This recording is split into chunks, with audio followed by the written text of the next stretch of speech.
জয়টা সবাই দেখেছে, কিন্তু এই জয়ের পেছনে দাঁড়িয়ে থাকা মানুষটার বয়সটা হয়তো অনেকেই খেয়াল করেনি।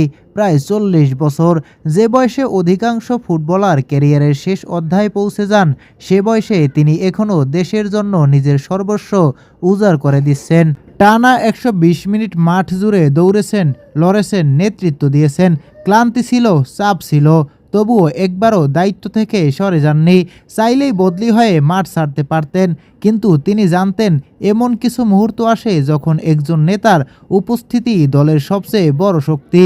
তাই শেষ বাঁশি বাজা পর্যন্ত তিনি ছিলেন সামনে। শেষ গোলটির পথ তৈরিতেও ছিল তার গুরুত্বপূর্ণ ভূমিকা।